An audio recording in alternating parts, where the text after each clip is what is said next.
Hello. Welcome to the Speak 30 Challenge. This is day 15. Today, my speech is called Bird by Bird.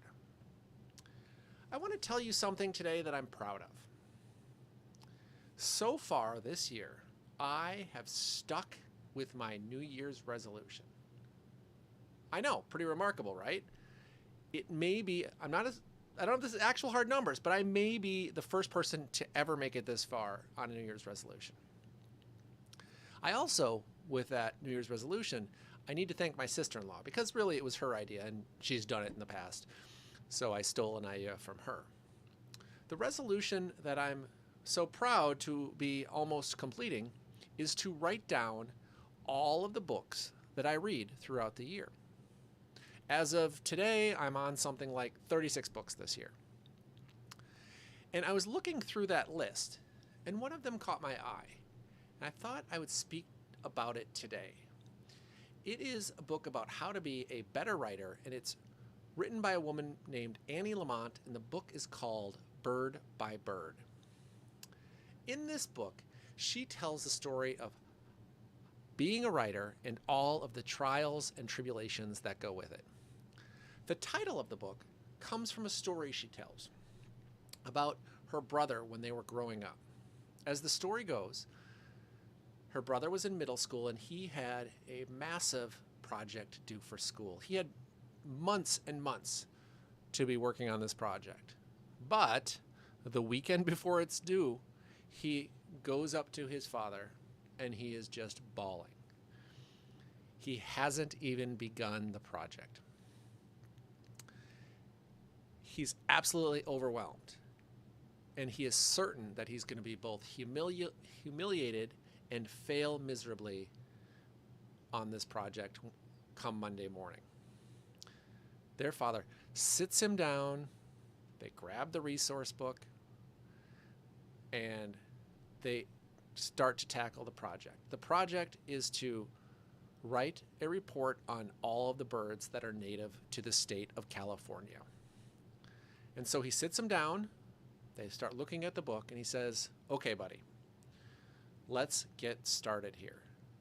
Let's just focus on going bird by bird." This story encapsulates something we all experience when facing a daunting task. You need to break it down one step at a time. And depending on how stuck you are or how large the project actually is, you might even need to have micro goals in there. Something like, I'm going to get my ass off the couch and I'm going to go into the kitchen just to get yourself moving.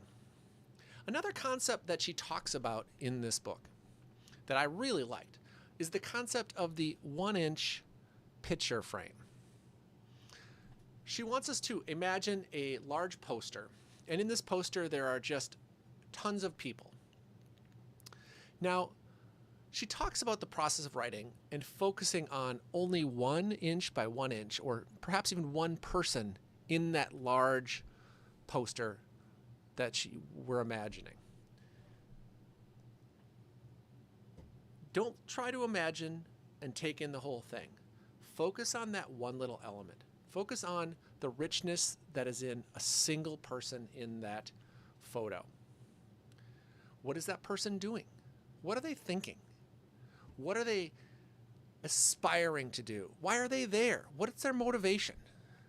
It is in looking at the small elements and then expanding them that we can really give our stories depth and complexity. A final concept that I wanted to bring up that she talks about in her book. In order to be a writer, you have to put your butt in the seat.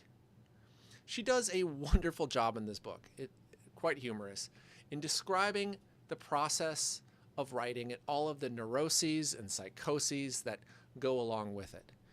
So in spite of all of her negative self-talk and fidgeting in the seat when it comes time to write, or thinking about all of those other things that she should, could, and would be doing if she weren't writing, she forces herself to sit her butt in the chair every day and write.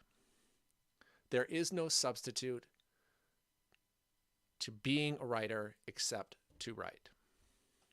Similarly, if I have the goal of being a better speaker, the only way that I'm actually going to get better at speaking is to speak. There are no two ways around it.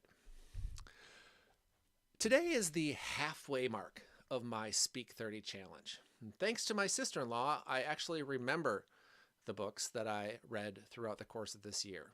Like the book I mentioned here, Annie Lamont's Bird by Bird.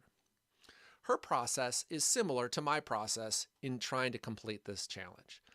I'm trying to take this challenge day by day, look at one small topic to discuss or to speak on, and most importantly, to stick my butt in the chair every day to prepare my speech and then deliver my speech. I can't predetermine the outcome of what's all going to happen from this. All I can do is control the daily effort that I put into the process. Thank you.